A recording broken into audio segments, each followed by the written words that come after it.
Welcome to Muslims and Mental Health with Sister Heather, a groundbreaking program looking at mental health issues through the biopsychosocial spiritual paradigm. Welcome to Muslims and Mental Health. Today we are going to discuss the month of Ramadan. We're going to discuss an overview of what the month is so that both clinicians and the community have a better sense of what Ramadan is. Ramadan is the 9th month in the Islamic calendar, which is based on a lunar calendar. It is a holy month of fasting for adult Muslims. According to the Quran, the sacred scripture in Islam, God requires the fast of Ramadan so that believers may cultivate piety. The month of Ramadan is particularly sacred to Muslims because the Quran was first revealed to the Prophet Muhammad salatu wasalam, during this month. In the pre-Islamic Arabic calendar, the month of Ramadan fell during the heat of the summer. The word Ramadan means scorcher in Arabic. So, in other words, it was really hot. The early Arabic calendar, like the current Islamic calendar, was lunar. Because a lunar month has only 29 or 30 days in it, of the 12 lunar months, it falls short of the 365 days of the Gregorian calendar. In the pre-Islamic calendar, the lunar months kept their place in the seasons by the insertion of an extra month every 2 to 3 years. The Islamic calendar abolished this practice and fixed the Islamic year at a 12-month, totaling 354 days of the year.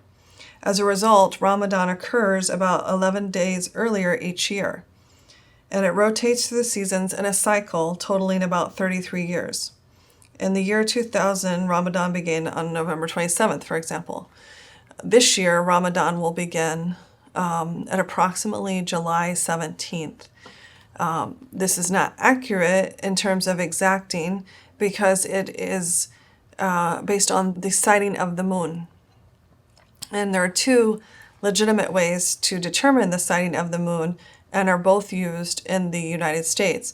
One is by actually observing the sighting of the moon. The other is by astronomical calculation. And both are considered acceptable ways to decide when the month of Ramadan begins. The appearance of the new moon signals the beginning of Ramadan. The end of Ramadan is signaled by the sighting of the new moon of the next month, which is called Shawwal. The new moon must be reported by at least 2 trustworthy witnesses. Because of this requirement, neither the beginning nor the end of Ramadan can be determined in advance.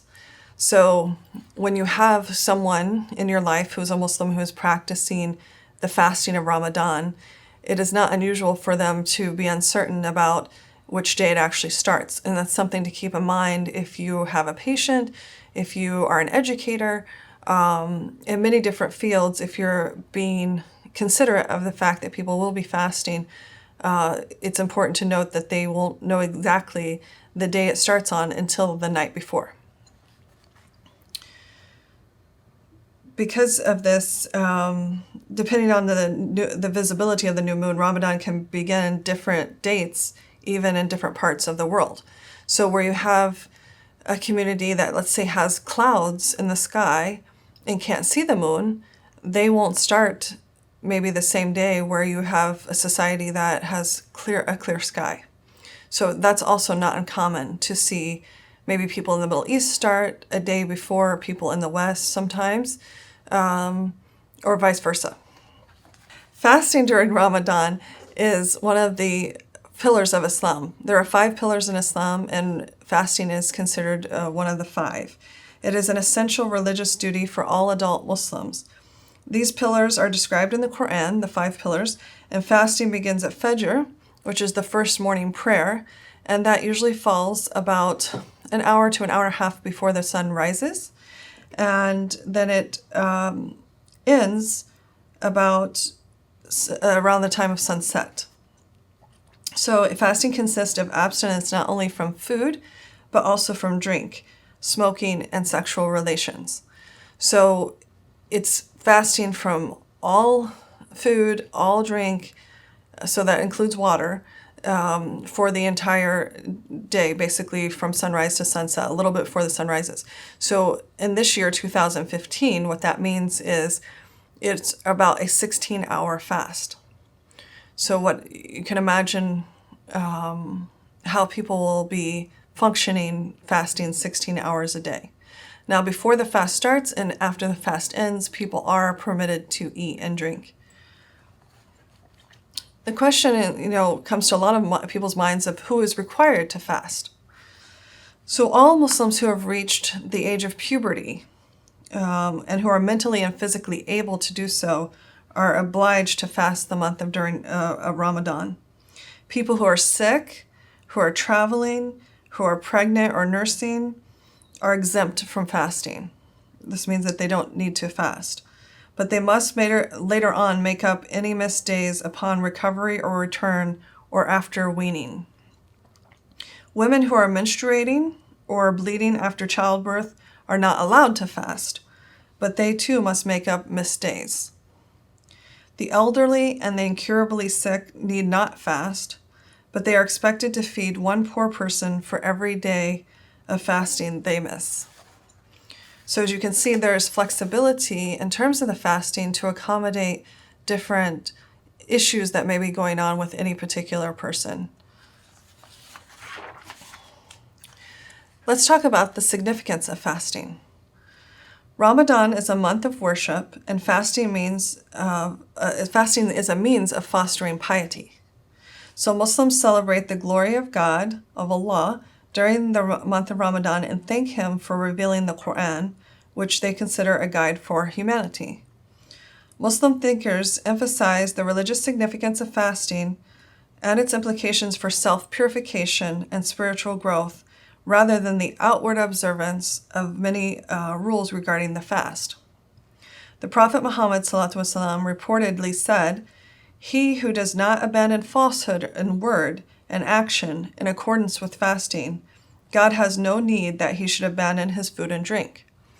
So in other words, this period of time is to grow and do self-growth and inward growth, where you are not only practicing the normal morality that you would of not lying, not cheating, and all of those things, but you're adding to it by abstaining from food and drink.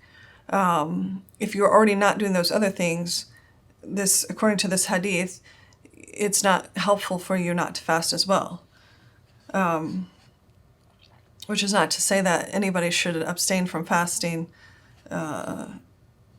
if they're obliged to do so. Before and after fasting. Islamic practice based on the sayings of the Prophet Muhammad recommends that Muslims have a meal called suhoor. Suhoor is a meal that is shortly before the dawn during Ramadan. So right before the fast starts, people have a small meal called suhoor. And it's encouraged many times to have something high in protein that will last you throughout the day. And there are all kinds of information online and in some books that will give you the best nutritional way to go about Ramadan. And we are even going to have a guest in a later episode talk about nutrition in Ramadan. After the sunset, when they break the fast, they break it with another meal called iftar. People eat something small to break the fast, like traditionally it's dates or with milk, but not everybody likes dates, so you can have something else that's small. Usually when you've been fasting all day, it's hard to eat something heavy, so people will have things like soup or drink something, but something that's not too heavy on their stomach. People who have tried to eat heavily right when they break their fast usually end up vomiting or with a stomach ache. Then people oftentimes, after they break the fast, they proceed to Maghrib prayer, which is the sunset prayer, and then after that they have a traditional full meal. Many families make special foods during this month to honor the discipline of the fasting and providing iftar to others. Especially in the United States, you'll see Muslims visiting the houses of other Muslims during this month, having meals with each other. but they also provide meals during this month to the poor. And so you'll see a lot of events or evenings of meals that specifically are to provide meals for the poor. And that in and of itself is considered highly meritorious. Many Muslims have iftar in the neighborhood mosque, especially in the United States. You don't see this actually all around the world, but in the United States particularly, you'll see evening meals, iftar, at the mosque. So anybody who's in that community or who's traveling by can break their fast at the mosque. They invite relatives, friends, neighbors to join them. Another aspect of Ramadan is, of course, prayer. Now, in Islam, Muslims have 5 obligatory prayers every day, but Ramadan is particularly marked with extra prayers and with charity.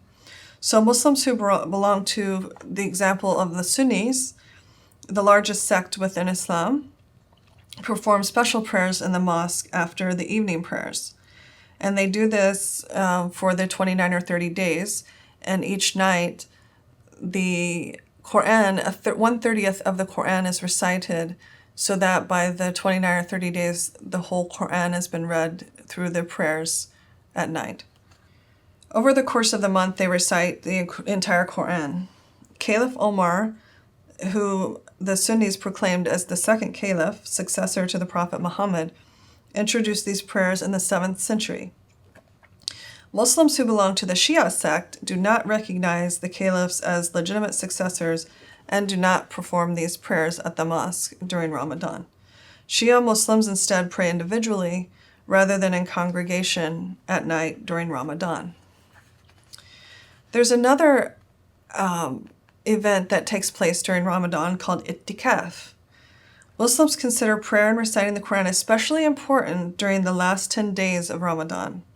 During this time, many Muslims retreat to the mosque to pray in seclusion and draw closer to God, according to the practice of the Prophet Muhammad. So what you will see is actually women and men going and staying in the mosque, like sleeping in the mosque. And the idea is that the whole night they're praying and they're reading Quran. Some believers remain there day and night, and the practice of seclusion in the mosque is known as I'tikaf. Then during those last 10 days, there's a special night called Laylatul Qadr. It occurs on the night when the first revelation of the Quran took place. And there is no agreement about its exact date, but Sunnis generally observe Laylatul Qadr, which translates literally into the night of power or decree, on the 27th night of Ramadan. The Quran describes Laylatul Qadr as better than 1,000 months, the night in which angels and the Spirit descend by the leave of their Lord, and it is a peace until the rising of the dawn.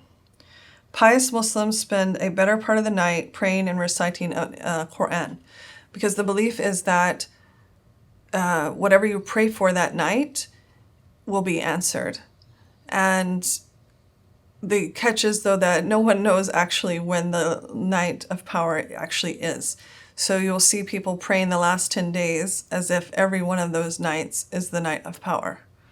Potentially, it could be the night of power. Lastly, I want to talk about the end of Ramadan. The end of Ramadan ends with a festival called Eid al-Fitr. And what that actually literally means is the feast or fast breaking. It marks the end of Ramadan, and it begins with the sighting of the new moon for the first day of Shawwal, the 10th month in the Islamic calendar. And it generally lasts for 3 days. And so oftentimes, for example, when you have Easter or you have Christmas in the Christian tradition, it's 1 day. But at the end of Ramadan, there is a 3-day celebration. Muslims take part in communal prayers. So on the very first day, they'll go to a communal prayer where there'll be a sermon and then a prayer. And they usually do this either in a mosque or in a community center, or sometimes they even do it outside in a field setting. On this day, everyone offers charity to the poor. And the celebration has an important social dimension as well. So cities and towns, they take on a festive look. I know out here in California, you'll see in Anaheim, they'll have an actual festival with rides and everything. You'll also see people travel from house to house. Say in the Midwest, people will have Eid celebrations and dinners in their houses, and they'll kind of hop from one house to the other. And then you'll also see people wearing their best clothing. They dress up, they see friends, relatives, and neighbors. They exchange gifts with each other, although that's not required. That's just a social custom. And they congratulate each other and embrace each other on this special holiday. And so this will give you an overview and an outline of what Ramadan is, and the month of Ramadan, and how important it is to Muslims. I hope this has been helpful for you. Our future segments for the time being are going to center around Ramadan. So this will give you an overview of what Ramadan is, and then we're going to get into more particulars in the coming episodes, the next 4 or 5 episodes. So this is the conclusion of another episode of Muslims and Mental Health. Any questions, concerns, feedback you have for us, we love to hear it. Feel free to contact us at nafshealertherapy@gmail.com. That's NAFSHEALER therapy@gmail.com. Thank you.